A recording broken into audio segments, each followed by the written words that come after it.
started, so just so you know, we're going to have to leave at 10:30 because we do have a mandatory training that we need to get to after this, which is arrest control training. It's one of those things that is required by the state, so we can't miss it.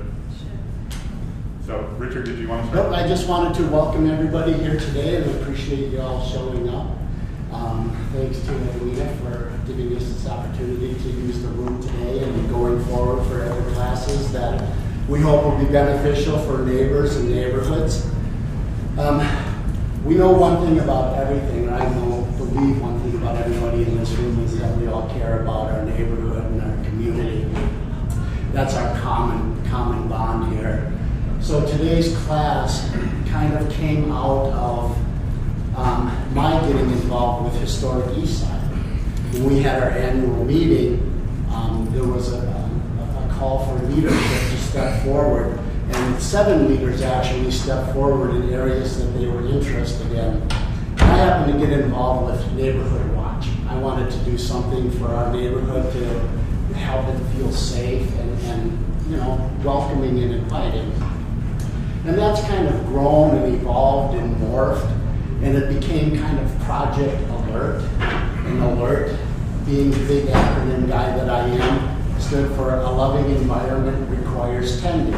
And I thought the idea of alert keeps people kind of eyes open, and then the rest of the acronym is kind of what you want to feel about your neighborhood. So that said, the bathrooms are outside the door, and as the door you came in, they're off to the right there, so if you need to use the bathrooms, that's where they are. Just take care of the essential things. There's coffee and donuts if you haven't had an opportunity. We want to start by welcoming you properly, and we think food and beverages is a good way to do that. So please don't be shy, because my wife won't let me take them home after we leave here. So, and this is my wife, by the way. This is Tracy, and she's my main support here. So, without further ado, I'd like to introduce Officers David Kennedy and Master Officer Sarah Harney, and they're going to talk today about community safety, and that can be anywhere from what do you need to feel safe and make your home environment feel safe, what do you need to do in your neighborhood to feel safe, how do you maybe approach people, hold people accountable, how can you interact with people and feel safe while doing it, both at home, in your neighborhood, and in your community. So with that, please. So maybe a good way to get this conversation started, and I'd like to have a conversation and not just have us up here talking. The reality of police work, the reality of the police department, and what our expectations are from you guys as well as you from us, I think is maybe where we need to start. So anybody have any idea about what the population of Longmont probably is currently sitting at? 93,000. Very good, 93,000 people. Anybody have any idea how many patrol officers are currently driving around the streets of Longmont right now?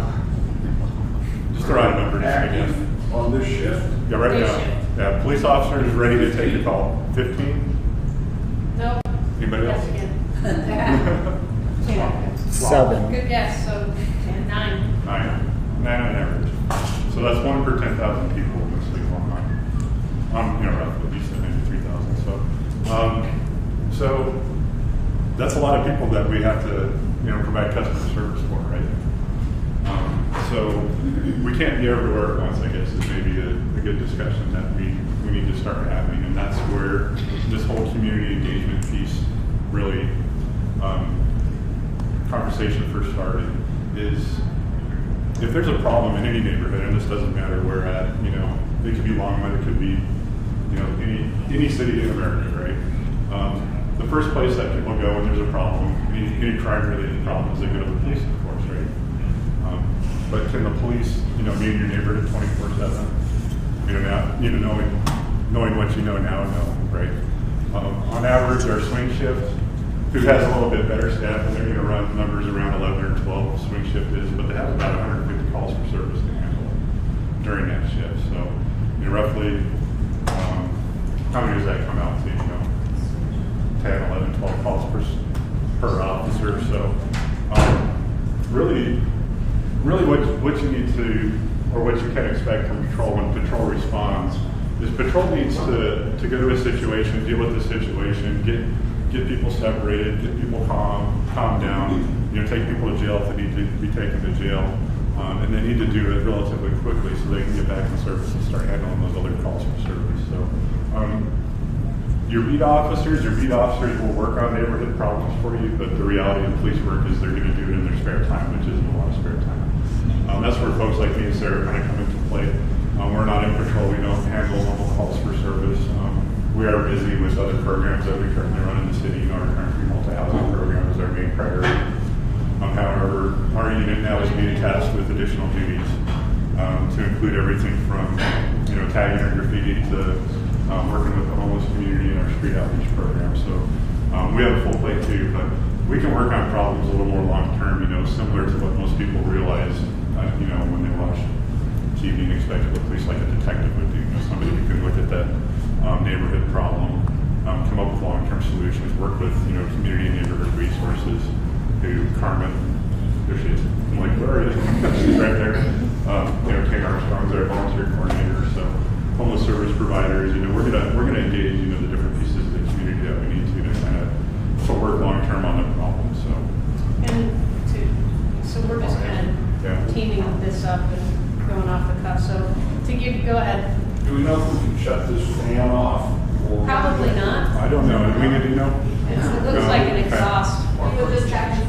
Okay. Yeah. So I'll step over here. So I think we have a mic you here. talked a little bit about patrol. So we have more officers, sworn officers, doing other things than patrol. And he touched a little bit on what we do.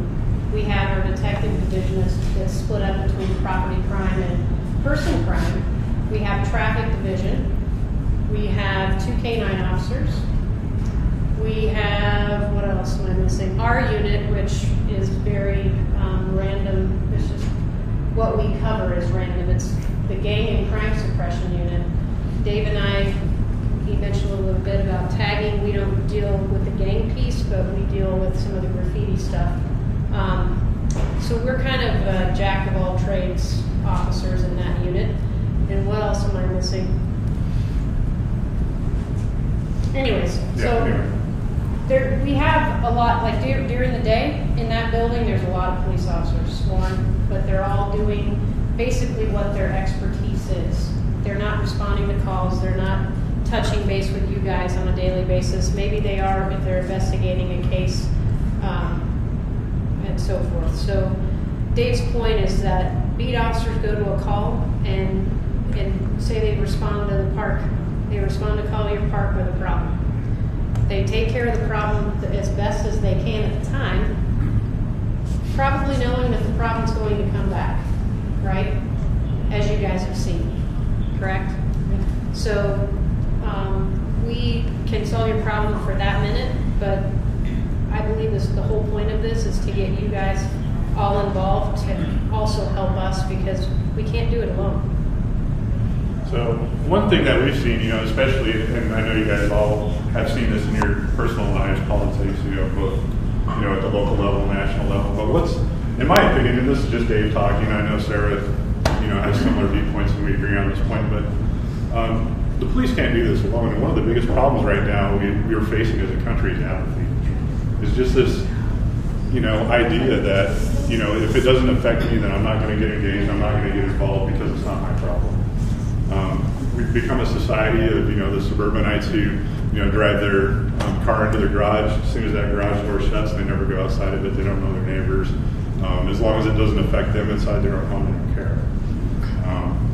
But that's not an effective way to deal with problems in a community, is it, right? You can't put it all on your police department because, we're here, as an open book telling you we have deficiencies, right? We need you to realize that, what we can and can't do. Because if we sit here and try to, blow smoke at you and say, hey, don't worry, we'll deal with it, that's just not realistic, right? So as a community, we need the community to be engaged, to be good witnesses, to call us when there is a problem. Because oftentimes, you wouldn't believe how many times I've been in a neighborhood where there's been a problem that's existed for weeks, months, even years before even somebody like Thompson is even alerted to the fact that's a problem. I remember one time when I was on patrol, and there was these 2 neighbors who had been feuding for so long that it finally got to the breaking point that they called the police because a huge disturbance erupted between these two gentlemen who were screaming at each other. You know what they were screaming at each other over? One guy was watering the other guy's lawn. And they were losing their minds. They were ready to go to blows. They were going to beat each other up over one guy watering the other guy's lawn. That just gives you a good indicator of, you know, people having problems and not going and seeking out the proper resources to deal with them. So that's kind of the other piece too. It's not all just And those you know, type of us problems are guys. going to go away. Yeah. They live next door to you. Yeah. Can I interrupt? Jump on anytime. Yeah. So, you know, this is my first time trying to put something like this together, and I'm going to learn a lot. Right now, one thing that would help is maybe a microphone, and the other thing is to let the people who are speaking know that we're trying to record this and do a live stream. So if we could contain you a little bit, Oh, I like that. and then have you project a little bit more. So I'm the worst wanderer, and I've always had a soft voice. Well, So don't just- go any farther than that second Okay. chair, and then we'll think we'll be good. Just remember what Roosevelt said about So- speaking softly, right? So Richard, we have a sound system to bring in now, if you'd like. You know, it depends on the people in the back. If they're able to hear, if you're able to project loud enough and they're able to hear, if you can't hear. Or move up, there's a couple seats right here too. Yeah. So I think we'll be okay for right now. Again. Thank you. So Next time. next time.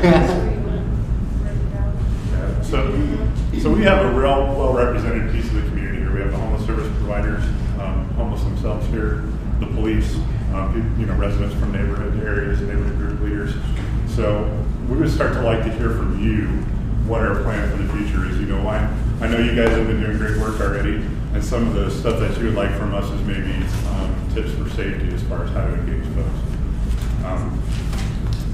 So if that's where you want me to go with it. You know, I think that, you know, the whole idea behind the work that I'm trying to do is to have it involve inclusiveness, respect for each other and property and communication. And part of that is like when we're dealing with some of the issues, we hope everybody is responsible, you know, for property and each other. And sometimes we're engaging in an area where we want to help hold the people accountable. And I'm a little bit afraid about how do I approach people that I don't know, that, you know, but I want everybody to kind of go, hey, you know, it's not okay to just let your dog, you know, make a mess on the yard without picking up after it. So how do I assess a situation where I can kind of hold people responsible a little bit for their actions and have the same standards that everybody has, or hopefully everybody is sharing the same kind of respect and consideration for each other, but when they're not, I don't want to be the person that turns a blind eye to things. I want to be a kind of a presence. So how do you assess a situation to know if you're going to be first and foremost safe yourself? Well, that's a very individualized question because it's different for everybody. I may feel perfectly comfortable engaging this person, but you may not be, right? So it has a lot to do with your own verbal skills, your own physical abilities, and things like that should something go wrong, right? We're not going to expect, you know, for example, you know, I recently was talking about the senior community. I'm not going to expect somebody who's, you know, disabled using the walker to go outside and engage somebody because there's a, you know, right there's a pretty serious risk to safety, right? That we can probably all agree on. So it's an individualized approach. We do need people who, you know, in our neighborhoods who do feel comfortable doing this work. And that's what you guys have to seek out and find. You have to be realistic with your expectations of your neighbors who maybe can't do this work or don't feel comfortable doing it. But there is things that they can do to help too, right? Just because they don't feel comfortable walking up to, you know, the problem in the pavilion and saying, hey, quit drinking in this pavilion, you know, have some respect for throwing your cigarette butts everywhere. You know, things, you know, conversations like that, not everybody's going to be comfortable with, but there's a lot of people in your neighborhood that are, right? And it's the way you tell people. It's definitely the way you talk to people. You could, you know, you and I could have a conversation, and maybe I agitate you for whatever reason, the tone of my voice, my presence, I don't know. But I'm agitating you just by the conversation, whereas if you and I have the same discussion, it could be totally different. So really it's your tone of voice, it's your, you know, how are you presenting yourself. Some people, police officers have a pretty, we have to have command presence. We call that command presence, and that is it's just kind of a way to carry yourself. Some people have a natural ability to do that. They just do. Those are the folks that I would, and like David was saying, I would seek those folks out. And make sure, in these conversations that you have that feeling of, I think you'd be a great asset to be part of this alert program that you want to start. But what we found too, even in the police department, everyone has a special knack for something. I'm part of our peer support team. And there's some people on our peer support team who probably don't do much peer supporting. However, they do some administrative things. They do kind of behind the scenes work. So it's not just those folks that you want to get out and talk to people. It's recruiting. All these things that you guys are finding, wanting to create this neighborhood. Everyone has an ability to be a part of it. And for the folks who do decide to engage, when we talk safety, what's your biggest safety net in today's technology world? It's this, right? So if I'm walking up to an unknown situation, let's say I'm off duty, maybe I got my kids with me, and I'm not armed. If I decide to engage in some activity that may come with risk, this is my biggest safety net, right? If something goes wrong, or if it looks like something's about to go south, 911's pretty easy to start dialing, right? If you're going to engage folks, I would recommend that you don't have your phone, just hidden in the bottom of your purse or in your back pocket where you can't get to it easily. Have it in your hand, have it ready to go. Because if something does go bad, when people get nervous, trying to find something is going to be almost next to impossible sometimes, because the first thing that goes when you talk human physiology is your fine motor skills, right, when you're under stress. So just have that out, have that ready to go. That's one of our best pieces of advice if you do decide to go out there and engage. And on that note too, if you see the situation, you have your phone in your pocket, not just calling 911, but what's the best thing about these phones? They take a picture, record. They don't know you're recording. You don't need to take, you don't need to point it at them. We do it all the time. We leave it in our pocket to record the conversation, right? That's huge, and it will protect you. So for the folks who do decide to go out and engage certain populations, because there's lots of different problem groups that you may be encountering. It could be, a local gang, right? It could be the homeless. Know what resources are available to you in this community, because if they engage you in conversation, which they're more likely to do, they're probably going to get to know you more likely than they would get to know me. The police officer standing there in uniform who's, taken them to jail before and things like that, taking them to detox when they didn't want to go. So they're more likely to engage you folks in a conversation, which is what we're really hoping for too, because addiction and mental health, both are extremely challenging situations. In both situations, one similarity they have is that, we just can't walk in there one time and expect that, the whole world's going to fix this problem in one 5-minute meeting. That's not how it works, Anybody who's ever dealt with, addiction in their family or mental health in their family knows it can sometimes be a lifelong struggle of ups and downs. People are good for sometimes years before they relapse, so you just got to be willing to engage in this long term too. It can't just be, one conversation and it's going to change overnight. We hope for that. We have seen some amazing examples of people who are like, yeah, okay, I'm going to be sober today, and they are, but that's pretty rare. Addiction does take patience from everybody involved in the process. I used to work at a chemical dependency unit. We had a saying, if their lips are moving, they're lying. Yeah.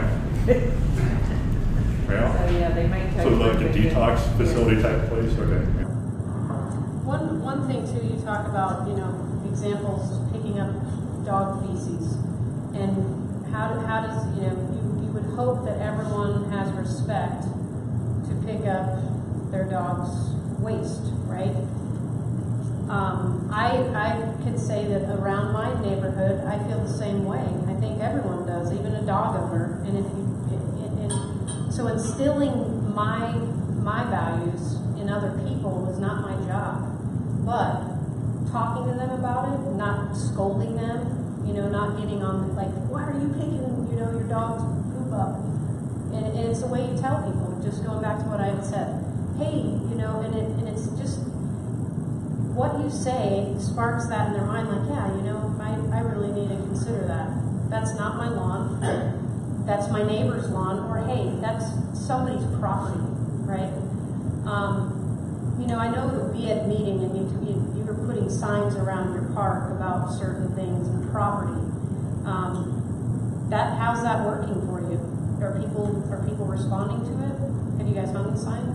We have, what Sarah's referring to is in the historic east side, we're right close to Collier Park, and there's a lot of stuff that can get left behind in the park, and our job or our responsibility that we take upon ourselves is to try to keep our park clean, and we don't want to leave stuff laying around, and we don't want to take stuff that belongs to somebody else and throw it away. And so we're kind of in a little bit of a quandary about how do we address things moving forward.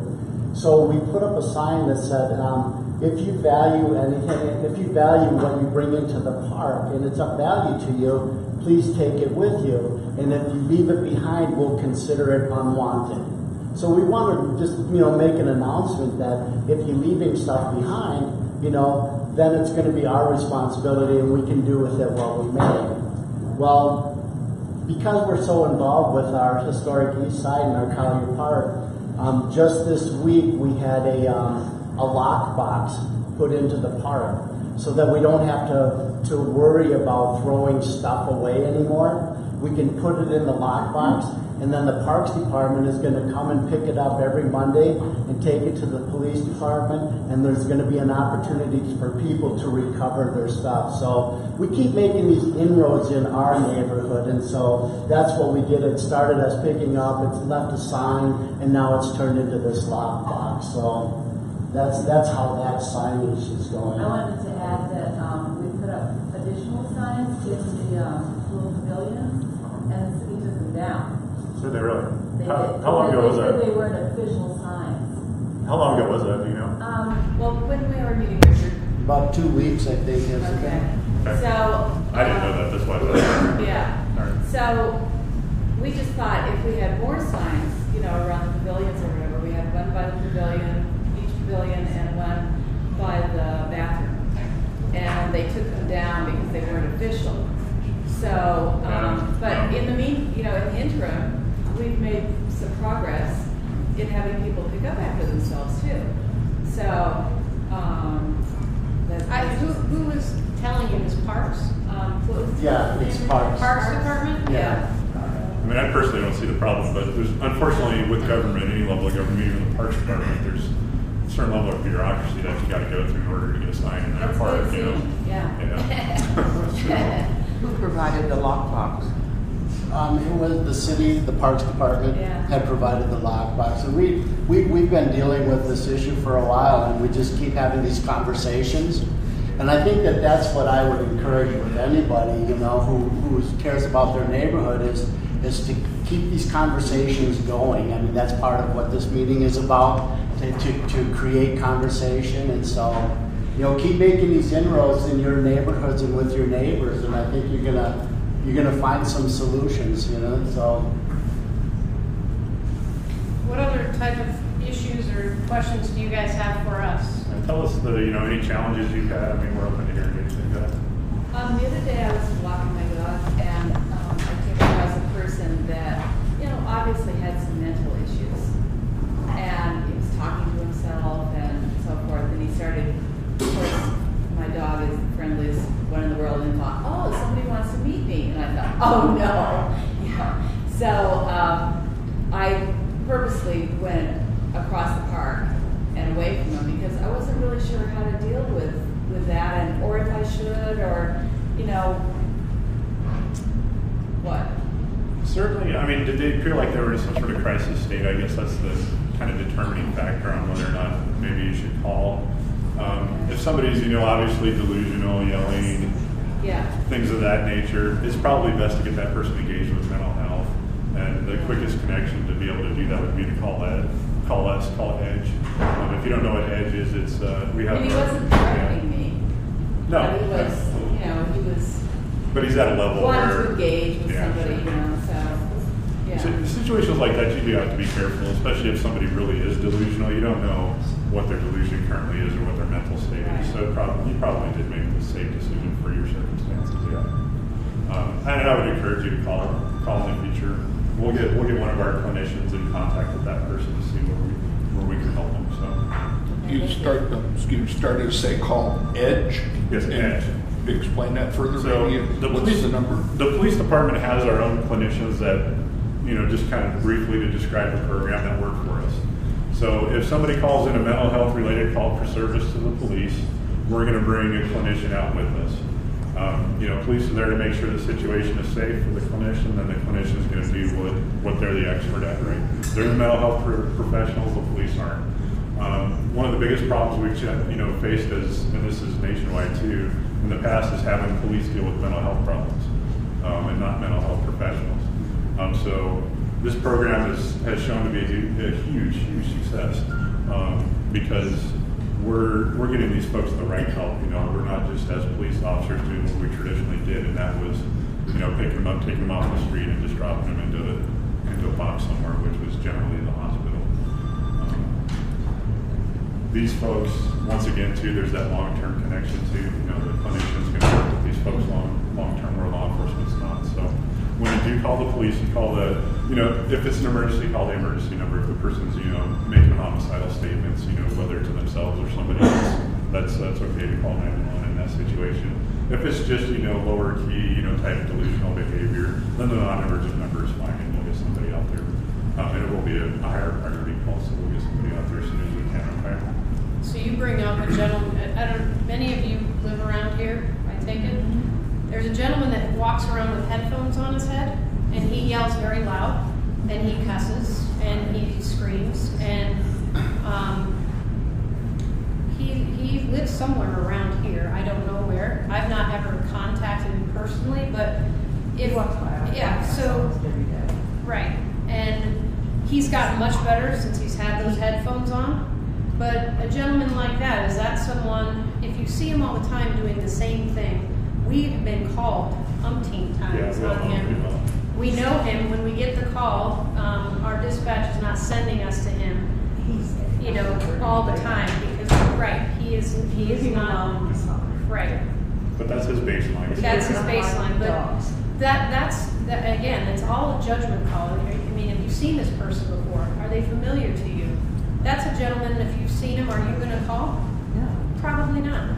But this other gentleman that you're talking about, you've never seen him before? Well, He's on Main Street most of the time. Right. Yeah, he Yep. is. Yep. He walks down through the Downtown municipal all the time. buildings. Yep. But once again, kind of like I alluded to earlier, is when in doubt, though, still call. I mean, if that's kind of, you're one of these like, I don't know if I should, just call, because we would rather have you call and it not be something we need to deal with versus the other direction, right? When you don't call us and it was something we should have dealt with, that's never good, and we do see that a lot, unfortunately. So, in all kinds of different crimes, every situation out there. So. I just wanted to say that I brought refrigerator magnets that had both, obviously, the 911 number, but more importantly, the non-emergency numbers. They're over there by the front door, and that's something that might come in handy. Put it on your refrigerator, keep it in your pocket if you're out walking. The non-emergency number will reach the right people if it's that kind of a call. Thank you. What else? Go ahead. So one time in the park, there was a woman that passed out underneath one of the picnic tables. Has anybody discussed her yet? No. So anyway, she couldn't move, but she was conscious, and some of my neighbors had mentioned to me, what do you think we should do? So I went up there and gave her mine. It was getting chilly. She didn't have enough clothes on, so I was curious, and so I went over there and asked her. She was under the picnic table, and by that time she had waited, and it was getting chilly, and I said, would you like me to call somebody? She said, she was very adamant that she did not want, and I think my neighbors had clued me into that. She didn't want anybody to intervene. And so I said, are you sure? They could probably give you some help. she just adamant. And then I thought it was Friday night. Are you waiting for that church group? She said, And so then I got on the phone and I called Hope. And I said, do you know the name of the church group that comes on Fridays? And she said, yes, one of our board members goes to that church. So then she gave my number to that person. They called me. I alerted that person to that woman who needed to change of clothes. And that was it. So I kind of detached from it because it looked like either late stage alcoholism or whatever it was. That's a great example of how you can be a part of this and not call the And you did a great non-emergency job. number. Yeah, that's fantastic. And then she called me back. She did the courtesy of calling me back and letting me know that she was okay. So that was the. And that's the piece we're hoping for is when you did, because more often than not, at least our experience has been that people just rely on us and fire both to go out there and check their welfare. And then oftentimes, we're getting the same answers from that individual. We walk up to them, do you need help? Are you okay? If they don't meet a certain criteria, then there's nothing we'll do. We'll just leave. The fire department too. The fire department's just going back on their truck and drive off. So that didn't do anything to solve the problem. What you did is engaging the community to solve the problem. So that's the missing piece, and that's where this conversation needs to go. So And then you got in touch with the right people to help her. Whereas we go out there, we make, like he said, a certain criteria. Some officers may call Hope. Some of them may not. There's nothing in our, policies and procedures that says, well, if this person did this, then you need to do that. Mm-hmm. It's discretion. And we hope that most officers would take that extra step. That's what we really, we strive for. As Longmont Police, we do. But the law is that she could lay there and she could die right there if she didn't want to be. If she wanted to refuse help, and that's the law. Right? Mm-hmm. yeah, I have to meet a legal criteria, which is called being a danger to herself. Right. So if the temperatures do fall to extreme temperatures, and I can articulate that she's going to freeze to death and die, I'll take her somewhere. Absolutely, we're not going to leave her there in that situation. I had a question in the back. Go ahead, ma'am. Is there a clearinghouse for our resources? You knew that the church met, you got a call here on Friday night, but maybe everybody doesn't. So is there somewhere available, perhaps online, perhaps through one of our Hope websites, list of resources that we go to as opposed to keeping it in our pocket, which often we don't do? The resource experts are over here, so I'll let them answer that question. Okay, that would be really good. So there is a website, Longmont Housing Opportunities Team. It's pretty much blank right now because of the new coordinated entry system, which you'll hear about in a few minutes. We're just getting the solid, definite information finished about that. I just have in my email the information, so it'll go up on that website, and it's a list of all of the homeless resources in Longmont. And then those are also available around the community. We'll print thousands of copies and get those out, and we'll give some to Richard to distribute to the entire neighborhood. But it's pretty much done as of today, and just going to go do one more review. Edwina, is the information in there describe what, because some people may not know what hope is. So in that, It is somewhat descriptive, but it would probably be good to call and find out. I think check into each website of the organizations would be good. So you can get in and get the link to each website because our services here are very complex. There's no way we can put it on one little brochure. This is just to give people a really overview of all of the services in town. Resource card. Yeah, I know that I work with both. Hope has a resource card, which is wonderful. Yeah, I was just wondering if there was some place that people who don't work with the home or the hours that are on housing, just us on the street, the citizens, can go fairly quickly for a resource. There's 211 and there's BoulderCountyHealth.org. And what is 211? It's a United Way project, and they keep track of all of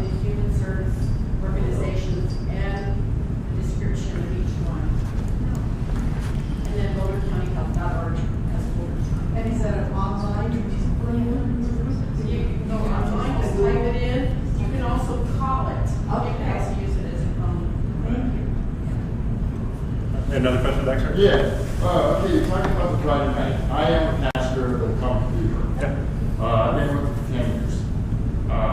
You know, my number, almost everyone has my number. If you guys don't, I can give it, you know, and you guys can. Yeah, I'm on call 24/7. The guys what can't get into the shelter or don't want to go to the shelter and they're hungry or they need a blanket, they get a hold of me. And I take it to them as long as they're close enough for me to walk. I have it, you know, have a blanket and also, you know, a non-perishable. So, you know, if there's like a problem at the park during the night or something, you guys can just call me. I'm pretty sure Richard might have my number. And you guys can just give me a call and I'll be ready, you know, go over there and talk to them. Because, What's your number? it's 720-620-1307. Yeah. Yeah, so, you know, it's just, I'm just a phone call away, you know, now.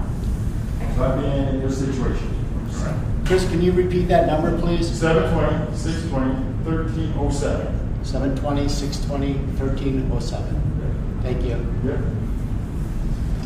One of the questions that I had, and I don't know if I'm jumping ahead of anybody here, but you know, how many welfare checks do you all get called on? And that's something that I think that if we as, you know, neighbors can be more involved, because I know you're limited in what you can do. And, you know, it's like if a welfare check looks like this, you know, what exactly makes up a welfare check? And could we be responsible for doing those? Or do we have to call it in? Well, I think welfare checks encompass many things. You're specifically, we could go from there's a ton of things to talk about with welfare checks. Are you talking specifically at the park with homeless folks, or are you talking, if it's going to be brought to my attention, it's going to be something that's visible in my neighborhood, you know, whatever that might be. So I'm not going to necessarily know what's going on behind closed doors, but it's going to be something that's going to get my attention. well, you could have a neighbor that you hear something or something's odd. Maybe you haven't seen him in a while, so that would be a welfare check as well. Well, there was one situation where I was standing in the driveway and a gentleman came by and he said, "Hey, you need to do a welfare check on Bicycle Larry." And it's like, okay, where is he? You know, and he says he's heading down, you know, he's heading north on Collier Street. And he was in bad shape, he said, and he had wet himself, and, you know, and then it's like, you know, my wife went down and tried to check on him, and it's like, and so you're interested in people's well-being, you know, then you don't know exactly, is it safe to approach, and then what can we do, and, you know, what do you do in a situation where, you know, somebody is drunk in public and they're looking in really bad shape and they've wet themselves, and does that merit a welfare check, or do we just acknowledge it and let it go? We could throw out a million different scenarios, but in that situation, I would say, it's something that we in fire need to get involved in that call for service. Anytime somebody starts losing bodily function, we're talking about extreme intoxication at that point. And at a minimum, we're going to take them to detox. Most likely that person's going to the hospital, though. If they're so bad off, you know, they're wetting their pants or defecating themselves, we're talking high dosages at that point. So, and there is a risk of death just associated with the fact that they're so high right now. Their BAC is through the roof right now. So they're most likely going to go to the hospital for observation, and then after the hospital, they'll send them to detox after they get down to a, you know, manageable level. So I guess that's one good thing to watch for would be any loss of body function. Non-ambulatory, so somebody who can't stand up or walk anymore because they're so drunk, that's a big red flag too. and you don't know if they're drunk or what substance they're on. So that's something, like I was talking to someone last night, and actually is a high school kid smoking marijuana. This kind of goes off point here, but I'll get back to it. High school kid has seizures, takes medication, and was smoking marijuana. Well, he becomes combative, and he has seizures after he smokes marijuana. So he destroys someone's house, essentially. There are people in the house didn't really know what to do with him. So my point is, no matter what the substance is, if you feel like it's like the person just comes at you or whatever, I mean, it could be alcohol, it could be that they're high on something else, maybe they're coming down from being high, those people can be very vulnerable. So that's just something to put in your brain, and, you know, think about that, you know, when you're contacting them. Do they seem like they're all together? Maybe, maybe not. I mean, we have our own judge of where people are, but if anything, just call us. I mean, if you feel any uncertainty about their behavior. And hyperthermia is a reality. We did have a homeless gentleman die from hypothermia last winter season. So to your question regarding, you know, call volume, our call volume for welfare checks, you know, regarding the homeless population, it does spike during cold weather. So especially for the night shift. Sometimes night shift, I mean, they'll come in my office the next day and complain that's all they did. You know, was run welfare check calls on people sleeping on the streets. So, but I'm not trying to discourage you from calling either, because, you know, we're not interested in anybody laying on a park bench and dying from exposure just because they get put in the shelter. So if it's, you know, minus 20, if there's any type of precipitation and the temperatures are below 32, we're looking at some real problems if that person isn't, you know, properly, you know, sheltered to some degree, whether it's a tent, you know, just getting under an awning, you know, next to a business, something to get them out of that wet weather, because wetness had a lot to do with the homeless individual that died from exposure last year too. He was extremely wet in addition to being cold. So, sir. I live in a neighborhood with numerous widows, widowers. I may be among the younger ones. Recently, I heard a suggestion that for people who don't have alarm systems, if your car has an alarm, keep your car's keys maybe by your bed, hit that alarm if you had a problem. Do you have half a dozen other examples of things like that people might do? I thought that one was a good idea. It's a good idea. I think it's great advice. The only downside with car alarms is that people tend to tune them out now, you know, because they so commonly just error, you know, they go off for no reason, that most people, you know, when car alarms, as you remember, first came out, what would happen when one went off? Everybody's like, oh my God, what is that? You know, they'd go investigate it and find out what it was.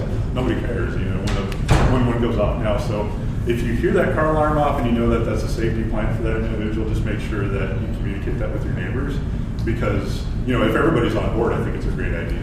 But if nobody knows about it, then people are probably going to ignore that type of situation. This is the only reason I mentioned that. So. But other ideas, you know. Yeah, once again, keep your phone at your bedside, you know, whether it's the home phone or the cell phone, either one. The advantage to still having a home line, a landline, is the fact that it still does show us exactly where you live when you use that versus your cell phone. One problem with cell phones, and there is a solution that we as public safety have for this as well, but we don't necessarily know where you're at when you call, unless you can communicate that to us, right? You can register your cell phone number online, right? And it's on our website, right, Kate? Correct me if I'm wrong. So that way, if you do call 911 on your cell phone and you're at home, we at least know where you live and we'll come find you if you can't communicate. For the elderly who are looking at possible problems, you know, from, you know, falls at home alone, things of that nature, I would always recommend some sort of safety device where they can communicate to that's put on their person. You know, there's lots of different vendors out there. You see the commercials out there, but they're also a great safety net too for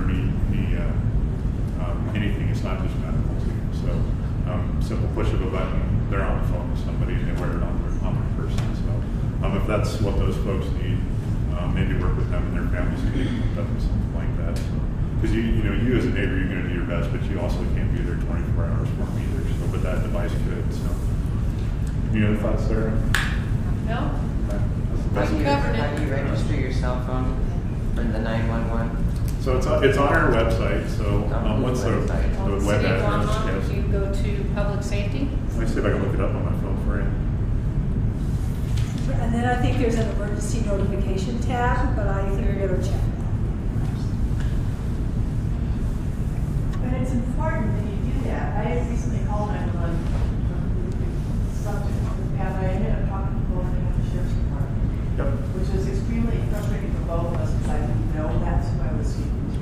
And for you? So folks that live on the east side, depending on which cell tower you connect to, you may be talking to Weld County Sheriff's Department, and they're going to be like, Longmont, where's Longmont? Yeah, so there's going to be a huge delay while Weld transfers your call to Boulder, and then Boulder realizes this isn't us, and they're going to transfer it to Longmont Communications. So sometimes it can be a messy, trying to get to the right people. So in that case, if you're having an emergency and you know that your cell tower is going to throw you to Weld, would it be better to call the non-emergency number and know that you're at least in the right place? If you have time, I guess you could. It's always an option. I mean, if you had it programmed because in you your going phone. to the right dispatch center. Right, if you had it programmed in your phone. Yeah. 1-2 touches. Exactly. Right. One of the first things dispatch hoping. always asks too is where you're at. Because that's what we need to know. That's one of the most important questions that we need to answer right away is where you're at. So be ready to tell them where you're at. Know the name of the park you're in. Know your surroundings. Sometimes you don't have to necessarily memorize street numbers. If you're at Lowe's, tell us you're at Lowe's. It can be that simple. We all know where Lowe's is, right? If there's an emergency there, we're going to Lowe's. We don't need the address. We don't need street names or anything like that. So just be able to accurately describe it or communicate where everybody knows where that is. If you say a park name, we all know where the park names are. So. On that note, registering cell phone, by registering the cell phone to your home address, wouldn't that kind of key into the system of that where am I at kind of thing, at least give it a starting point as opposed to the random cell tower? Even if you're not at home, it gives us a starting point. Yeah. Maybe you got family at home that knows where you're at, things of that nature, so at least we can start our investigation and it goes somewhere. The only other option we have, and there's a big delay on this because every cell phone provider is different, but we can do what's called an emergency ping on your phone. But we have to meet that emergency criteria in order to do a ping because it requires that I actually go back after the call and write a search warrant because that's protected information. The police can't just access your information for no reason without a warrant, right? We all know there's laws in America against that. But if you call screaming and then suddenly you disconnect, for example, we're going to probably ping your cell phone at that point. Because we can articulate in the search warrant. We need to know where this person's at because we think there's a potential life-saving situation. So if you have, and most modern phones have the technology, but it will give us a GPS location, or it's going to give us, and this depends on the cell phone provider, at least a coordinate off the tower, the cell phone tower to start our search grading. So some cellular providers are amazing. They'll give it down to like a meter or two. We've had cellular providers say that person is within 1,200 meters. Which is pretty search grid, right? Tell us which the better cell. Most of the major carriers do a pretty good job. I think the ones that we struggle the most with are what we commonly refer to as the throw phones in our business, the ones that you buy and pay by the minute. Could you extend similar kind of concepts or ideas for fire, slips, trips, falls that we might pass to our neighbors? Realizing you're not the fire department or EMS. I think having that safety net that we talked about, is probably one of the most important things. If you live alone and you slip in the tub, unfortunately every year there's sad scenarios that we see where people lay on the floor for hours, days. Sometimes it's fatal. So sometimes people are stubborn. I get that. I remember my grandfather being about the most stubborn person you can imagine. When you would suggest things like that, he wouldn't want to do it. So it's a challenge. It can be difficult at times, but just do your best. So try to encourage those folks to use those safety nets that are out there. If nothing else, if they refuse all that, try to do your best to get over there and check on them. Once, twice a day, maybe in the morning and evening. Just make sure that they've gotten through the day okay. If you can't do that, pick up the phone and at least have a phone conversation with somebody once a day. And maybe you'll know, see family members over there having a conversation with them, giving them your phone number, exchanging.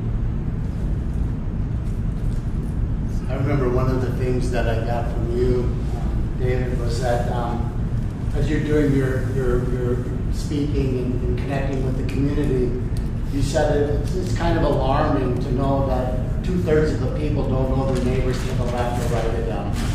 And I think that, as I hear you talk today, and creating that safety network, it comes back again a little bit to, get to know the people, in your neighborhood a little bit, so you do have that safety connection. And for the folks who live in the older part of town, I think you actually have an advantage versus the people living in some of these new builds, because your community was created at a time when people knew all their own neighbors. So you tend to have an architectural design that's a little more neighbor friendly. It almost encourages there's definitely more walkability in your neighborhoods. There's more of a sense of, I would like to leave my front door and walk to that park versus, hide in my house all day, which you see in some of these, suburban, as I call them, spaghetti neighborhoods as you get lost in there, So, yeah, I think you guys have that to your advantage, use that. But you guys are doing an excellent job. The turnout here I thought today was amazing. Unfortunately, sometimes people try to organize things. You don't get this turnout, so this is great. Carmen, do you have something? So I was going to say the fire department, I think, has a file for life that you can put on your refrigerator, and it has basic emergency contact information, medication. You can have that. I know that with some of our neighbors that are older, one of the things we've done is make sure we're connected because of dogs. So, if Catherine is ill, she's got my name and number that says, please take my dog to Carmen and Ray.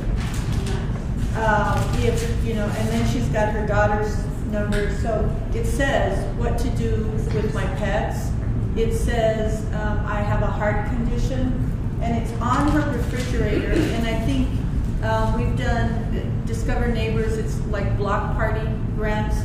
But it's interesting what people connect. It might be, in this block, we want to know the kids' names, the names of the kids. In this block, we want to know we're connected by dogs.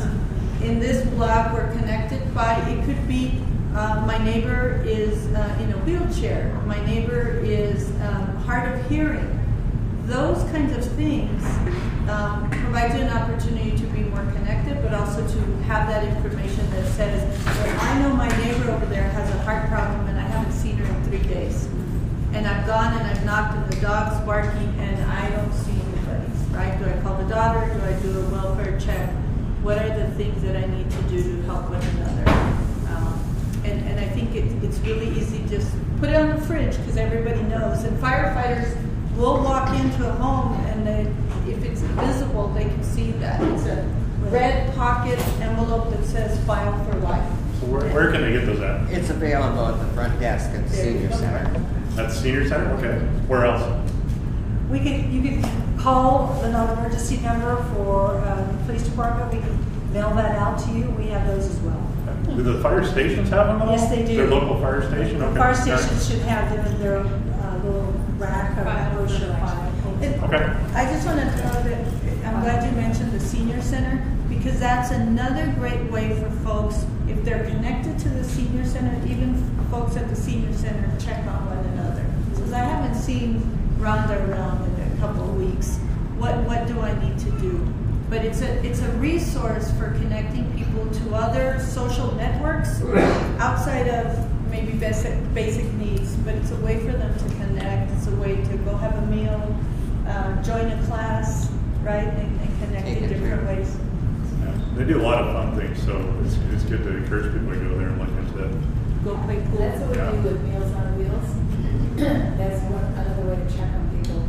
Is if they don't answer the door, then we call back to the senior center.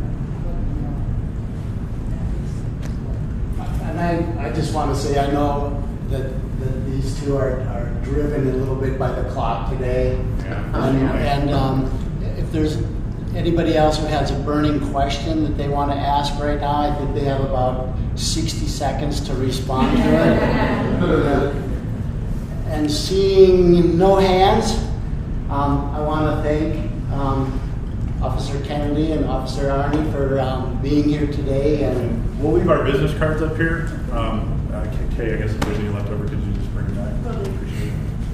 So if you'd like to contact us or talk further, we'll have our cards up there available for you. Thank you. Thank you.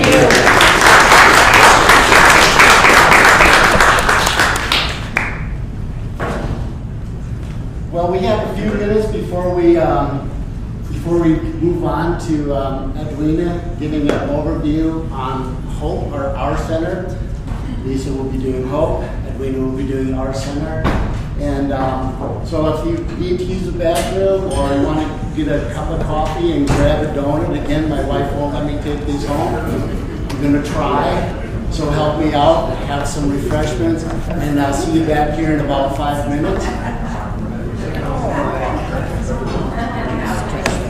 You'll tell her you did, I did, we met. Yeah, and this is Mark, you met her, yeah. So we do some stuff like that.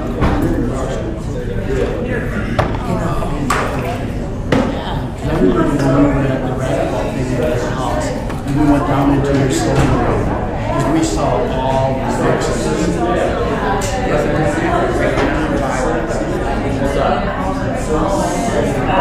They're talking about Jack. I still have the old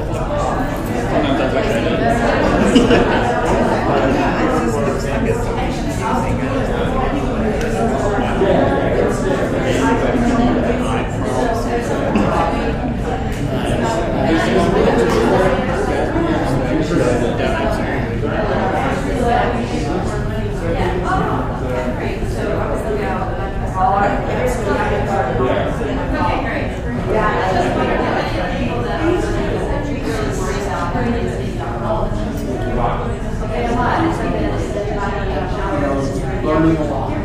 You know, that's how you decide that we're really lives. Let the guys do their lives.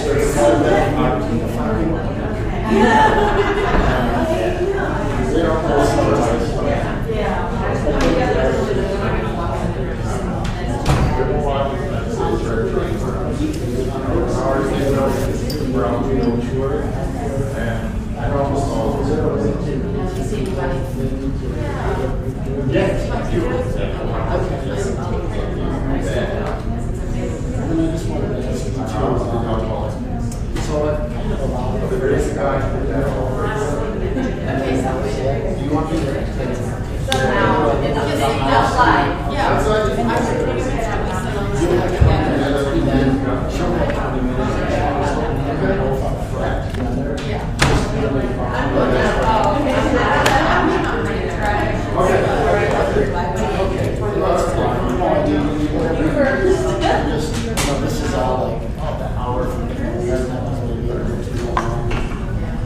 so, you know, it's like I said, it's all well, I think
Look at it. That's, that's okay.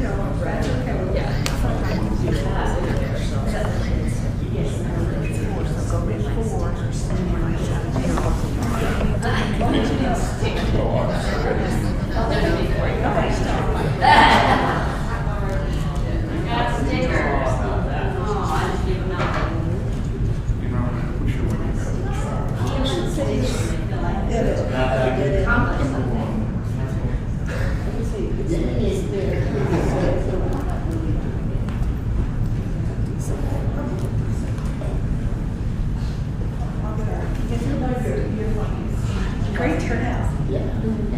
I'm gonna put these up there. Yes, ma'am. So you, I don't need to say this. No, I think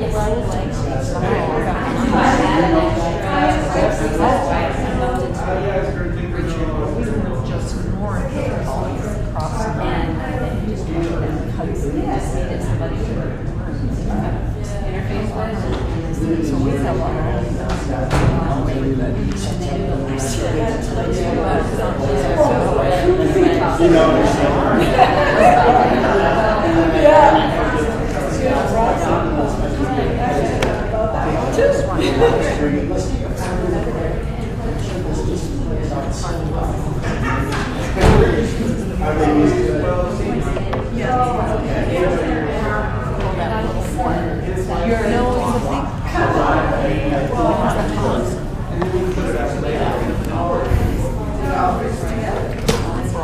No, not house.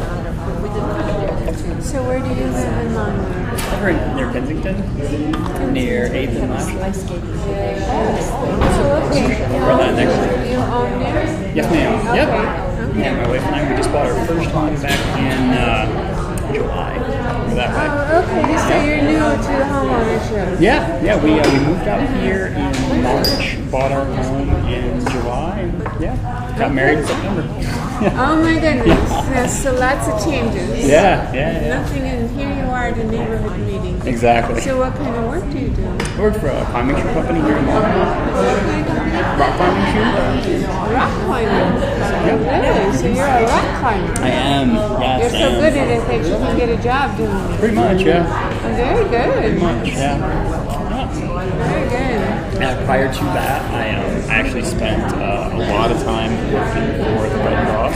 I was the disaster program specialist for the Red Cross in Raleigh, North Carolina. Oh, okay. I worked in Raleigh, Durham, and Chapel Hill, and 11 of the surrounding counties. Okay. And then for that, I spent most of my professional career working in Wake Med Raleigh Hospital, big trauma hospital on the east side of Raleigh. Okay, very good. Yeah, all sorts of fun stuff. Yes, very good. Well, we're glad to have you here.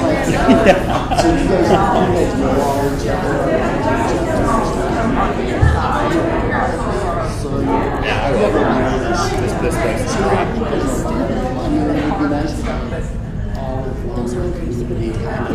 Whereabouts in Longmont are you at? I'm sorry, this year. That's okay. Whereabouts in Longmont are you? I live on the north end of 21st Avenue. Yeah. Okay, all right. Yeah, near the railroad tracks. Sure. Yeah. Okay. Have you been in Longmont your whole life? No, I just moved here a year ago. I lived in California. I lived in California for 45 years. Oh, okay. But then I retired, and my brother lives here, so I moved here too. It's a very nice town to live in.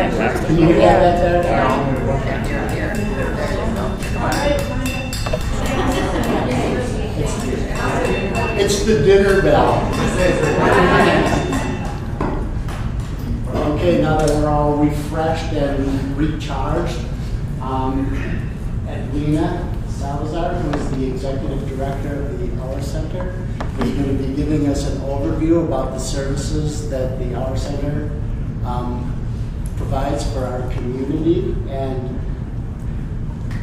Edwina. All right, so in addition to that, I'm going to talk about the new coordinated entry system. So, and then Lisa will talk about her part, and we'll talk about our center's part, and I'll also talk about how it's being organized all over Boulder County so that you know what's going on, and hopefully you'll see some changes in the neighborhood due to the system. So, welcome to the R Center, the new R Center. We've been here a little over a year, and I know some of you were requesting a tour, and I went up and checked my schedule, and I could give a brief tour after this if you'd like to see around the building, see what we've got going and what we're doing here. Pretty much, once upon a time we were in 3 little buildings across the street, and now we are here. We were over there for nearly 30 years, and we've been here a year. So the R Center is 31 years old. I know if some people are new to the neighborhood, they kind of think that we just moved here into the neighborhood. And some people on next door, if you're reading next door, there's some comments about, oh, the R Center moved in, this is happening. Well, no, we've been in the same vicinity for 31 years, right across the street. So, and obviously we're planning to stay since we have a brand new building. So, welcome. I'm your neighbor too. I live on Collier. So, the R Center's your neighbor. I'm your neighbor. And I do want a safe, vibrant, healthy neighborhood just like you. So, we're working on doing our part. We've worked with the neighborhood before on hopefully managing some of the behaviors that happen in the neighborhood because of some of our clientele. But I have to tell you, it's just a very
geared to helping people take care of some of their other issues so that they can become good employees. So we have a program for that.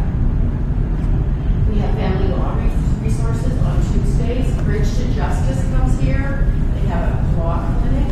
It isn't free. It's low cost. It's much less than they would pay a private attorney. And it's family law. So people are having family law difficulties like child support and child visitation, those kinds of issues they can help with. And then we make referrals to the other low-cost or free legal services in Boulder County. We are hoping to have additional substance abuse services here. We have had AA, we'd like to see and other services. So after the first of the year, we'll have additional services. We have mobility access. We've worked with the media people to teach people how to use public transportation and other mobile access. We get them people who can't get around town, who have disabilities or have trouble with that. We have strong referral connections with those services that provide that. Then we also have mental health care access. We have a mental health practitioner here in partnership with the city of Longmont, 40 hours per week. And she is full every hour of the day. We could use another one, actually. So we do have mental health access. And she doesn't work for MHE Mental Health Partners, but she has linkages to them. So if somebody is already connected with them, we get them reconnected. Or if there's something that she isn't within her range, we can actually facilitate them getting connected with MHE. So it's a very successful program, and I hope that we will be seeing some results from that as far as neighborhood disorder or things that happen. Then we have healthcare access. Today's Thursday. We have the nurse practitioners from St. Benedict's Health and Healing Ministry. They can do foot care, which is really important to people who are homeless. They can do foot care for diabetes care.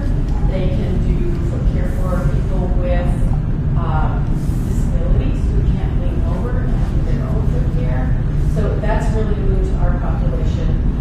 They also do blood pressure, other diabetes care, and they can get people connected to a provider. So if somebody comes in doesn't have a provider, they work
So it was very, she's still successful. We're checking in with her, she's checking with us, she's doing great. We also, for each person that gets what we call direct financial assistance here, so anybody who actually gets resources that go to a vendor, like paying their utilities, paying their rent, paying their mortgage, something like that, we actually do a whole budget analysis with them, and if they need the budget counseling, they get it on the spot. So advising people on their budget, what they can do to have the money in the future to actually stabilize their own housing. Then we have our family forward services, the family resource center I was talking about. We also have another building in the neighborhood, and it's called Aspen Center for Child Development. So it's in the old historic post office, if you wonder what that building is. We have, at any given time, about 50 children. We do have a target of low-income families who really need quality, low-cost child care to work, that really need that in order to secure and hold a job. And I'm proud of this too. We are the only 5-star, highest rating child care center in Lower County. So we earned the 5 stars. So these kids who are at risk of learning difficulties are getting high quality child care that will help them be successful in school. We have our MENA services, and that's a project. We have one of our MENA coordinators here. Do you want to give just a brief sentence? Yeah, so the Lena Start program, we started in July, and we had one group of Spanish-speaking graduates in September. And we started 2 new cohorts in September in English and Spanish. It's parents of young children 3 years and younger, and it's a class to teach the parents skills how to talk more with their young babies, because research shows that the more parents talk to their children, especially as their brains are developing and they're able to respond and communicate back, the more language development that builds, the better ready those children are for school. So it's actually invested through the St. Clair Valley School District and partnering with the Hour Center. So I'm facilitating the class in English, and we have our coordinator facilitates the class in Spanish. We've got another one starting in January. So if you go young families, it's for anyone that have children through 3 years. We also have a parent fair tonight. Everybody knows it has neighbors with young kids. Tonight from 5 to 7, there's a parent fair for families in our area to learn more about other organizations that cater specifically to families with that age of challenge. Yeah. So bring your adult children and your grandkids. Yeah. So in January, will it be Spanish and English classes? And it's open to everybody.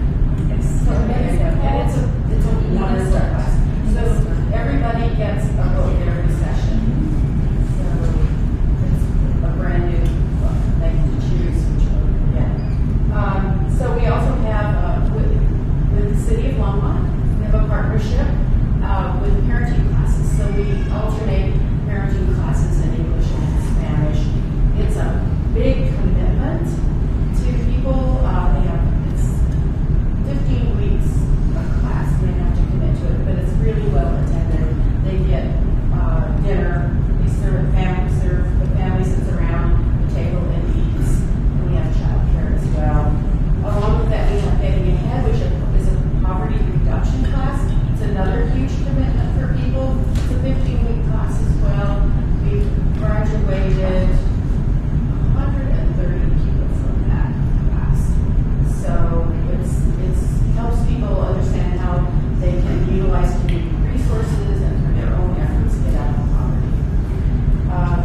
So we're in first of the year, we're going to start adult ed classes. We'll have a computer lab, so people who need to study for GED, finish high school, or have computer skills, we will be able to offer that.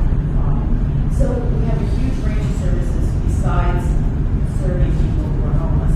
Now I'm going to segue into that, so Lisa then can take over after that. Do you have any questions about what I said so far? Actually, two, Edwina. If you could, is there a baseline you could generalize that describes the eligibility for assistance? There isn't one. Because of all the different. During the recession and during the flood, we helped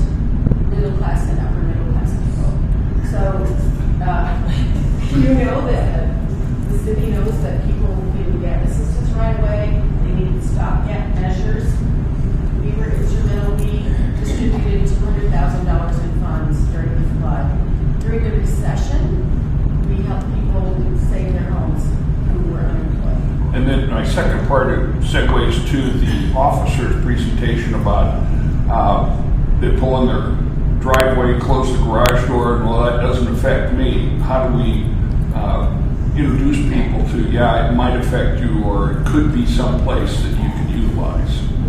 Yeah, we have a presence on doing our marketing efforts and getting the word out that we're here.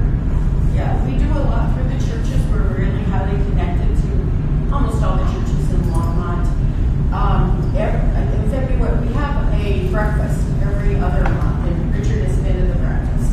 Some of the same content is there. So we invite the public to come for breakfast at 7:45, the first Wednesday of the month. So it's the next one's February, we're skipping the holiday, and then starting every other month. So you can get your friends and neighbors and come back yourself for a great breakfast, and we tell them all about our services. Go ahead. And do you have the tourist schedule? There's a lot of people who are very interested in seeing this facility. Yeah, so you can tour schedule if you have more, 5 or 6 people is a good number. I can show people the facility right after the presentation. I didn't know weekly you had something or monthly. Just call, we'll be there. We have 2 or 3 people that will do a tour, so we're really flexible. Okay. Yeah, and it will meet your schedule. And just for clarification, there's some kind of new eligibility rules as far as using the cafe. Yes. So the ID thing that's coming in to kind of limit the abuse of the facility. Right. When we moved over here, we had similar issues across the street. When we're bringing 2 populations together, families with young children, seniors, people with disabilities, and people who have homelessness, who have mental health issues, substance abuse issues. We did have some disorder issues in the building. Last March, we had started it over there. We got some registration going. So we had a critical mass of people already registered. But we started a barcode, so there's a little barcode that people get when they register with us, and they can scan it. It also has a number of purposes. The county, who is our big funder, wanted to know the demographics and the number of people we were serving meals to. But when we allowed people to come off of the street, we really never had a good handle on that. So now we can keep really, really good track of how many people we're serving and who we're serving. No names, just numbers and demographics. The other reason is we offer an array of services that a lot of people didn't know about. We wanted to funnel people to dental aid because we could see they were having dental issues. So it was a way to also educate them about the services. So every person who gets a card goes through a resource navigation.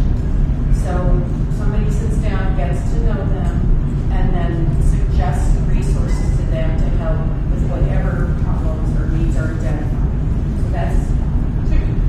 3 is sometimes we didn't know who was coming in and going, and sometimes things would happen here. We didn't know who those folks were. We could see them on the camera or whatever. So now we know who everybody is and pretty much who's in the building for services. So they have to be willing to sit down and get processed before they can use this. So that's a good safety. Yes, and I'll tell you, the police are complimenting us on it because they don't have to be here every day. And they are out there taking care of the neighborhood. And you're not attracting all these people. So They just can't come to the door or walk in. right, so we're going to segue into what all other counties are doing about that. And I know this is a wonderful opportunity, and I've got this idea of how this thing is going to unfold, and then we're certainly going to stick around to field more questions after we hear from Lisa. So, Lisa, if I can have you come up, please. Lisa Searchinger is the executive director of Hope. Everybody can just shift. She's going to shift. She's going to be on the other side of the room. Coordinated entry? You want me to explain coordinated entry? I can. Well, I think I can. After that's going to make it fit together. So should I talk about what Hope does first, and then we can talk about it? Okay. It's much faster. This has been going around for 10 years. So thank you all for coming and learning more about resources in your community and the people that we serve. And thanks to Edwina and the Art Center for hosting us and Richard for making this possible. Who knows what the average rent is in Longmont right now? Average rent. Average. I just looked it up. It's up to the minute. 1370. Average rent in Longmont is $1,370. A studio is $1,173. A one bedroom is $1,270, and a two bedroom is $1,405 per month. And who knows what minimum wage is right now in Colorado? 7.35. It's not that bad. It's bad enough. It's $9.30 an hour. So, quick math. I stopped doing the math years ago, but it takes more than 3 full-time jobs to be able to afford an apartment in Longmont in Boulder County, in most of the country. I mean, I'm picking on us. I mean, this is definitely a national epidemic. And what we're finding is the fastest growing segment of people who are displaced are seniors. There was just a piece on the radio the other day. I could forward you the link, and it's the same exact thing that's happening here. So that's why Hope still exists. Hope started 10 years ago when it was a particularly brutal winter and 5 people died of exposure-related illness in Boulder County. A small group of very dedicated volunteers, of which one is sitting right back there, and soon after, second person is sitting right back there, helped found the organization and felt that there was a need for emergency street outreach in the streets of Longmont every single night of the year. I won't go into drill down into more details than that, but that is how the organization was founded and continues. We still go out every single night of the year. Can everybody hear me? Still go out every single night of the year and look for folks who are vulnerable and try to connect them to services. Yep, oh boy, that's a camera. Okay. That's a camera. I'm sorry. And you're out of the picture. Totally. Our services have shifted a little bit, which I will talk about in a minute under the new coordinated entry countywide system. But our commitment to people who are vulnerable and living on the margin continues. We provide basic needs and crisis response. We're very community-based. As I said, we go out to people in the community. We don't have a facility where people come to us. We go out and meet them where they are and try to help them the best that we can. Last year, we added an emergency warning center, also known as a winter shelter service for the first time, and that was the first time in Longmont that there was consistent winter shelter every single night of the year from November 15th to March 15th. It's changed a little bit, which I'll get to in a minute, but we're still providing an overnight sleeping service for people that are at risk and will not be able to make it through the night if they're living unhoused. We do daytime street outreach, which is a new service for us, and our program manager, Sarah, is here to answer some questions after that. We just added a daytime street outreach. Our nighttime service still goes out every single night. We're calling that now Search and Save because it's changed from how it has been in the past. You may know that Hope used to go out every single night with a van and would hand out meals and clothing and emergency supplies, and we had service points, and we got to the point where we were serving more than 100 people a night. Many of those folks were housed. They were just experiencing food insecurity, and we are not able to help them at that level under this new services delivery model. I think that there is definitely a need in Longmont for an evening meal service in the new soup kitchen. Would love to see all the churches in Longmont get together and rotate a night where they can feed people who are hungry, not necessarily people who are experiencing homelessness. I'm just talking about people who are hungry. So we agreed under this new model that we would shift our services and focus on this new model, and that meant that we had a change in our nightly street outreach service. So we're no longer doing that. And you might see us in Safety Justice Center or at the Heart of Longmont. We're no longer doing that. Our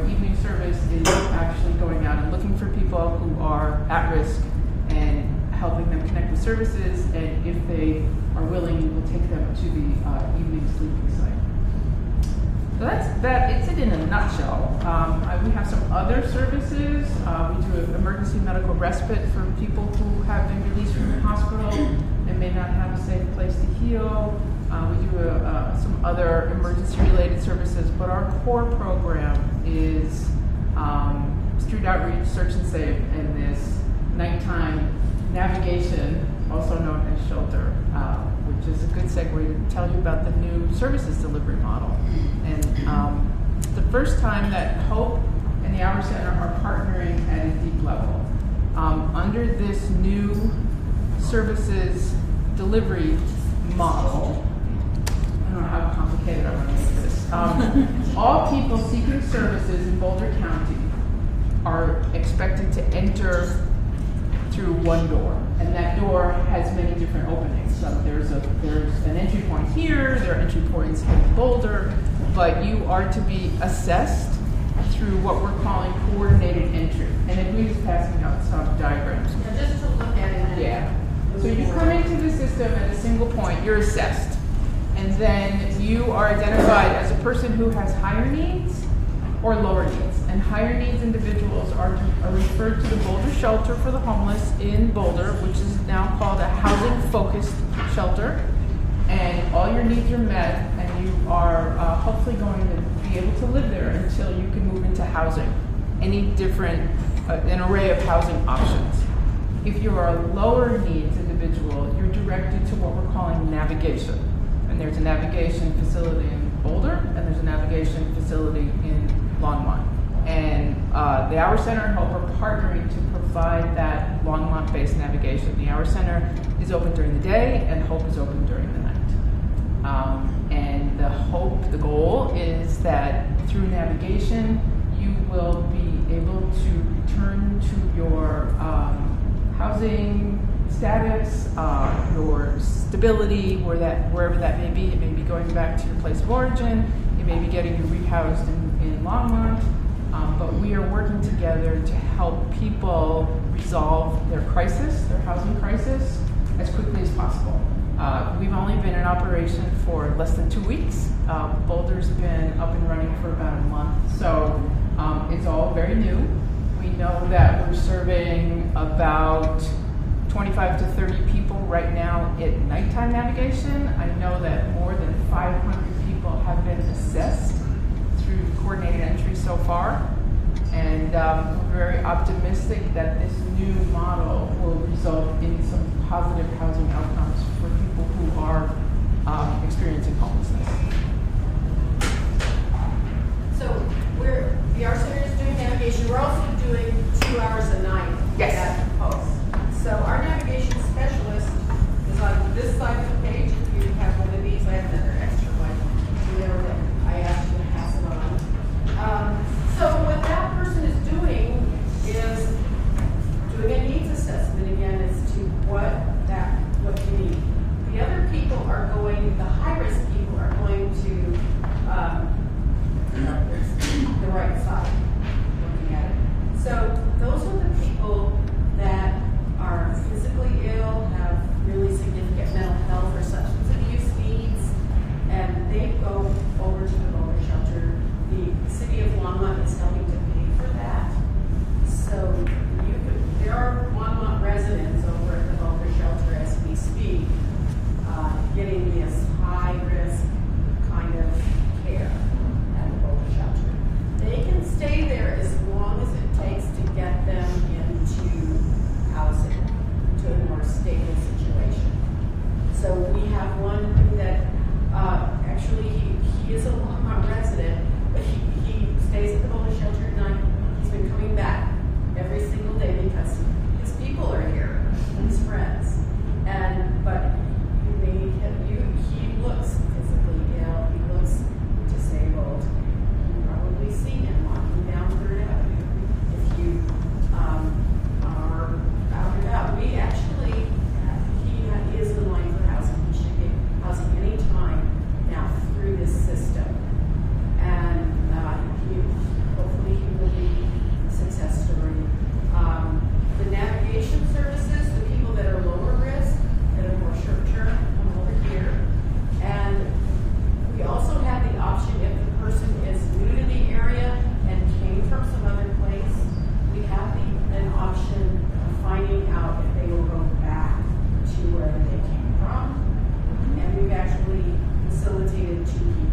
proven outcomes across the country. It's being adopted in many, many communities.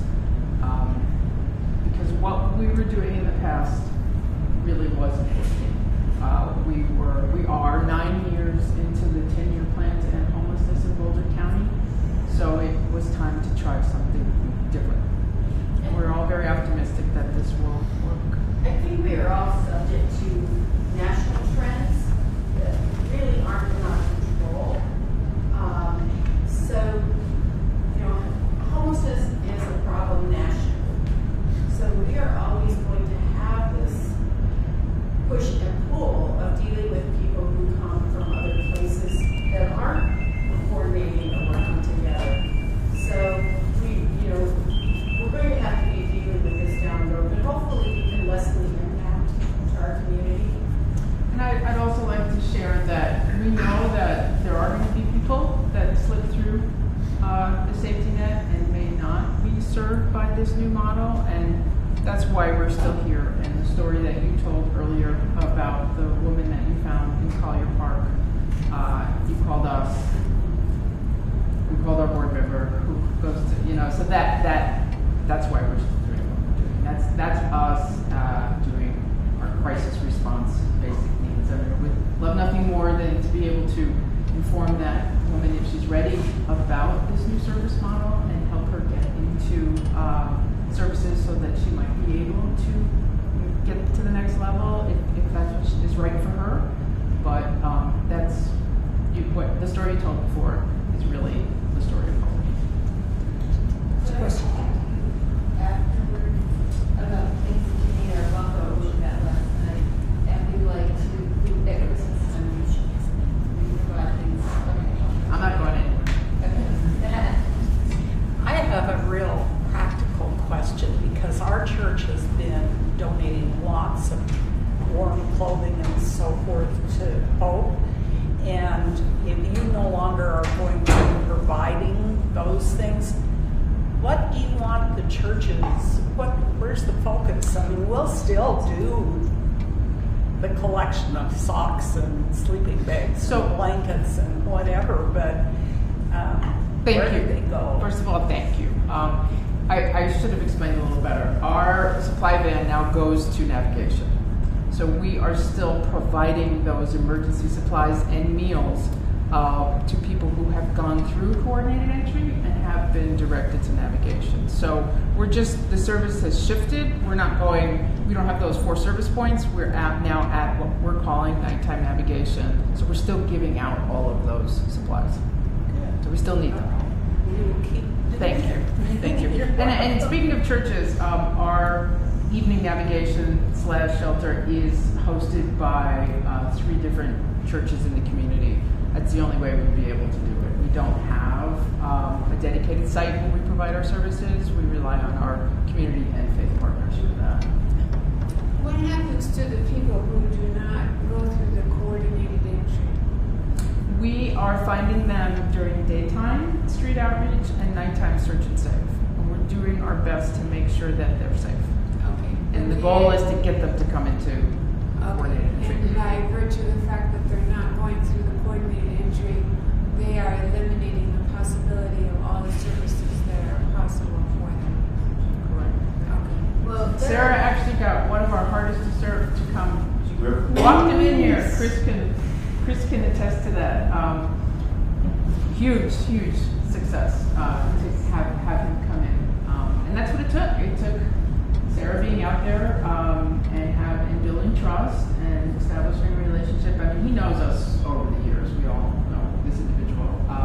But it took Sarah being out there during the day to convince him to come in that it was safe and that this was the best thing. Well, he was ready.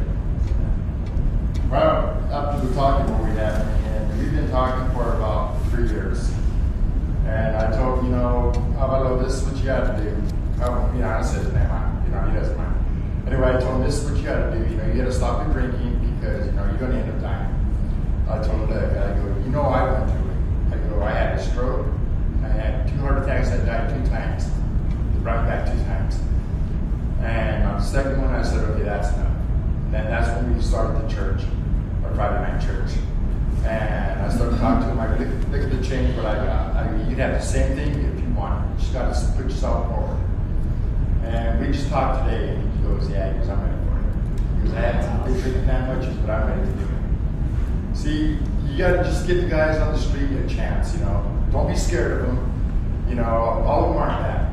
You know, there might be one or two, but all of them aren't like that, you know. They're very nice people. You know, you got to sit down. You know, sit down and break bread. You know, share a bag of chips with them, or, you know, sit there and talk with the guys. And get to know them. As soon as you get to know them, you know, see what kind of person they really are. I mean, I've been doing this for 10 years, but I've been doing it, you know, and that's why, you know, I am not scared to go out at night, you know, 1, 2 in the morning to give them a set meal or a blanket. You know, I would do that. You know, I'm not scared. You know, or else sometimes I just need someone to talk to me at that time. You know, if you see someone sitting at the park, at least tell them good morning or hello, you know, just a smile. And that just makes their day.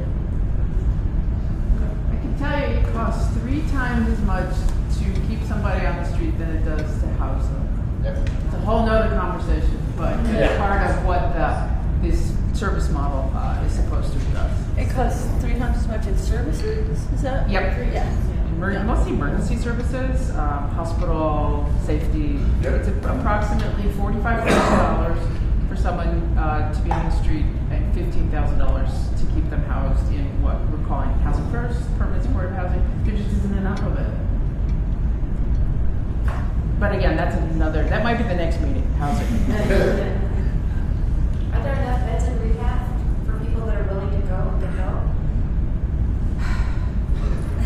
Who's going to pay for it? We have the Angel program. Yeah, we have the Angel Initiative. You might be able to speak more. You were fabulous at LHOT if we have time. That's a very complicated question because there is no rehab here. That's year to date, almost 50 people. Everyone's had an opportunity to go to a treatment facility. Some haven't been residential. Some are out patient type things. including the individual we're talking about here. Yeah, the County Opioid Advisory Committee has got their eyes on the Longmont resource list, and I have a concern that if all the L's, Lyons, Lafayette, Longmont, Louisville all started to use that, and then add in Boulder, the beds could disappear. It was interesting to see the news article about somebody starting a youth, I'd call it a youth recovery thing. I didn't get the whole article read. They're looking for zoning changes. The problem's not going away. And if you know anybody who wants to be a volunteer to help take people in, see me afterwards. This is the Angel Initiative, if you're not from Longmont Public Safety, represented here by at least a couple people.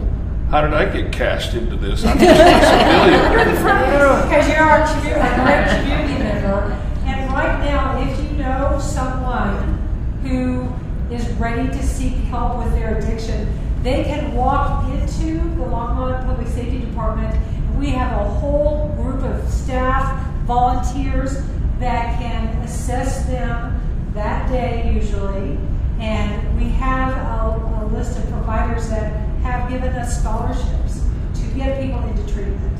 So whether that, like Tom said, whether that is going to grow or decrease with the need, we don't know. But right now is the best time. If you know someone who's ready to make that change, we can get them into treatment, inpatient, outpatient, with our scholarship providers. And there are people who are uninsured, Medicaid, veterans who have honorable discharges are eligible for some services that have been paid for through those benefits, and nobody's been turned away. I knock on wood, I hope that's what continues. We know different subject, different time, but Longmont City's website, search Angel Initiative. So, to participate in services, you talked about eligibility, but for people who are new to Longmont, so if somebody just shows up, are there certain criteria as far as they go on to being resident? There's a 30-day residency for us, and every other basic needs agency in Boulder County has the same criteria, because we don't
the higher need, unless it's an emergency, for the Boulder shelter. There's a 30-day Boulder County residence required. But for navigation, there isn't, because the goal is to get folks back stable as quickly as possible. So that's how we identified the two people that we've already given bus tickets.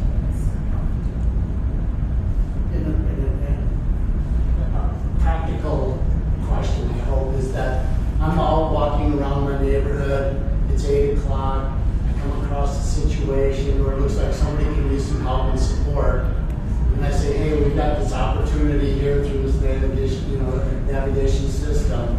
It's 8 o'clock at night. Are you interested in getting some support, some help, whatever? Is there a number that I call? Are you guys available 24/7? No, we're not available 24/7. We're at 365. The resource card that we were talking about will be available, I hope, by next week. Yes, there are phone numbers, but in that case, if it's after our service hours are over, which under our new model, they would be over by 8 o'clock, you would call the police, and the police would take them to the nighttime navigation space, and then the expectation would be that this person would be assessed the next day. Yeah, that would be the protocol. So after 8 o'clock, call the police and mention the navigation system? Yeah, they should be aware of, they are aware of the new system. Yeah. And we might still be in service. I mean, our search and save teams definitely have, they're volunteers. We're supported by more than 300 volunteers. Staff goes out frequently as well, but our volunteers can opt to stay out there, especially if it's really dangerous, life-threatening weather. Marion can speak to that. She's one of our originals, as I said, but you might stay out there longer just to make sure that everybody's safe. And if people don't want to come in for shelter and be safe, we're going to make sure they make it through the night. If it's a blanket or something, just to make sure that, like Officer Kennedy said, tucked in against something warmer to make sure that they make it through the night. Well, I know we're running to our final hour here, and I want to just thank Edwina and Lisa for their presentation, so thank you.